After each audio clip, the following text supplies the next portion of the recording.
আমার আপনার এই কথাটা শোনার সঙ্গে সঙ্গে আমার হাত, আমার পা, আমার চক্ষু, আমার নাক, আমার কান, আমার ব্রেন সব কিছু এক বাক্যে বলে দিবে আনতা আল্লাহ।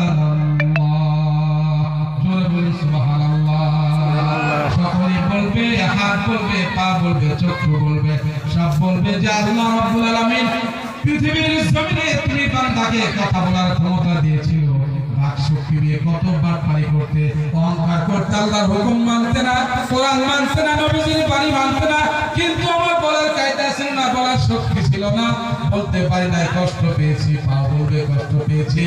আর সমস্ত কষ্টের কথা তোমাকে যে আল্লাহ পৃথিবীর জমিনে বলার শক্তি দিয়েছিলেন, সে আল্লাহ রাব্বুল আলামিন কিয়ামতে আমাদেরকে বলার শক্তি দিয়েছেন। সুবহানাল্লাহ। এজন্য সব আত্মা আমার আপনার বিরুদ্ধে সাক্ষী প্রদান করবে। এই কথা বলার সঙ্গে সঙ্গে বান্দা ফেসে যাবে, তখন আর বাঁচার কোনো কায়দা থাকবে না। থাকবে? থাকবে না।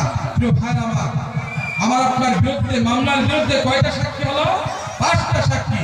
পৃথিবীর জমিনে বান্দা যখন অপরাধ করে, চুরি ডাকাতি করে, তার বিরুদ্ধে যখন কেস হয়ে যায়, কোর্টে যখন মামলা হয়ে যায়, এই মামলার বিরুদ্ধে যদি একটা সাক্ষী সেখানে গিয়ে সাক্ষী দেয়, ও মানুষটা দেখবেন রাত দিন 24 ঘন্টা তার জন্য ঘুম হারাম হয়ে যায়। জানা যায় পাগল হয়ে যায়। কোন টাকা থেকে জমি বেচে, জায়গা বেচে, টাকা সংগ্রহ করে তার সে সাক্ষীটাকে তা করে না নাই। প্রিয় ভাই আমার, তাহলে বুঝুন কিয়ামতের দিবসে দুনিয়ার এক সাক্ষীকে পক্ষে আনতে হলে জমি জায়গা বেচতে হয়, সেই সাক্ষীকে মানাতে হলে কত শ্রম দিতে হয়, কত কষ্ট হয়। কিয়ামতের ময়দানে এই 5টা সাক্ষীর বিরুদ্ধে আপনি কি পেশ করবেন? কোনো বস্তু আছে?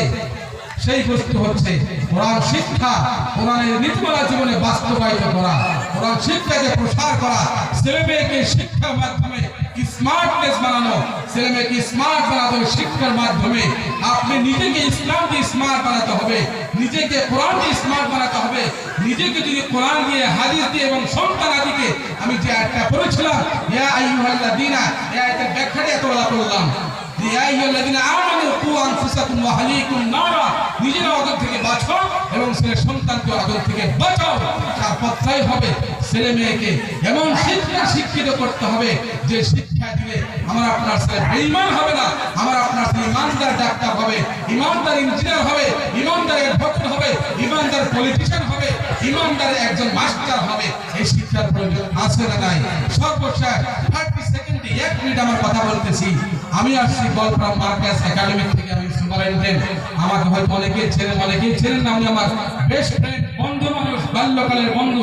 আমার বাড়ি চটপাড়াতে, আমার বাবার নাম মুক্তার হোসেন, আমার বড় বাপ রহমান ব্যবসা করে, পেপার মিলের বাড়ি।